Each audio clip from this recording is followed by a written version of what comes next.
in a perfect time and perfect conditions. All the stars are in alignment to find out as we search high and low where in the world is Maggie McDaniel. She's around here somewhere. In fact, hey, there she is. We found you. That didn't take long at all, did it? Oh, here, you can use that one there. Yeah. Good morning. We have a producer that sets people up, and apparently he's doing something else. He was, busy doing something else. Whatever. Maggie, how are you? I'm doing great. How are you? I'm pretty good. Yeah, wonderful. I hear everybody had a good weekend watching the game. Well, I don't know. I asked Dave Dave, did you have a good weekend? Well, I did. It was a fabulous weekend. The team that I was hoping to win did win, but it wasn't as exciting a game as I had hoped for. And quite frankly, the MVP should have been Buckner, the kicker. Yeah. But that's okay. Other than that, it was fabulous. You know what my favorite part of the game was? What was your favorite part? It was at the end when the Chiefs won, and you see all of the San Francisco players sitting on the bench looking glum with confetti all over their uniforms and on their heads. It's like, not only am I embarrassed, I've got confetti all over me. Cruel. That's cruel. That's funny. Yeah, but Maggie, I wanted to ask you. Yes, sir. Go ahead. I'm sorry. No. I was going to say we had a friend over for dinner, and when we turned it on just before the end of the first half, we didn't even turn the sound up. We kept it muted, and just conversed amongst ourselves. It was on, but we really didn't pay attention, and then we turned it off. It was easy to lose track of that one. I'll be honest with you. I wanted to ask you, based on our word for today, testing, also based on the fact that we are 2 days away from Ash Wednesday and beginning the process of our Lenten penances to get ready for Easter. In pilgrimage, don't you find it often that as you're making your pilgrimages to these holy places, it's often accompanied by difficulty that either isn't easy to explain or was completely unexpected, that ultimately leads to a better pilgrimage than you could have imagined? Oh, 100%. I think because a pilgrimage destination like what we do for a couple of weeks reflects life, and life, our pilgrimage of life, has many obstacles in our way or testing things we do not expect happen and whatnot.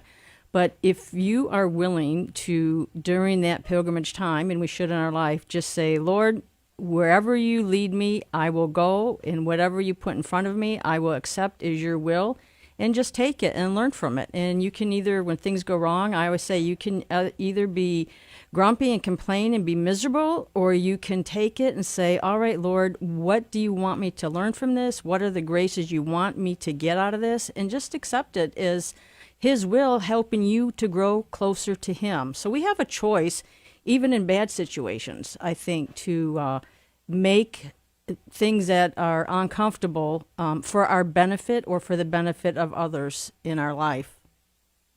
Yeah, and the way I explain it to Eileen and others who are in relationship with me, but in particular to my spouse, I say, my difficulties are your sacred opportunity. Absolutely. It's like, oh my goodness, you have it made in the shade if you think about it. Yes, because we all say Dave is who is going to get us to heaven. If we can put up with Dave, he will get us to heaven. Congratulations, Dave. Yes. So you're going to get many souls to heaven based by us having to deal with you. You are the official hair shirt. He is.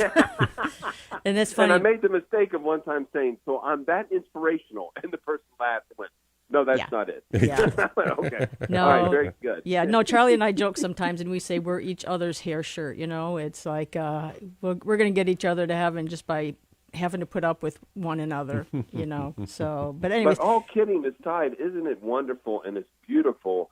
And if we can receive things, even during pilgrimage, I bet those pilgrims who receive those things and deal with them in a way that not welcomes them, but they don't get too put off by it. They don't let it distract them from what the ultimate goal is, which is to draw closer to the Lord.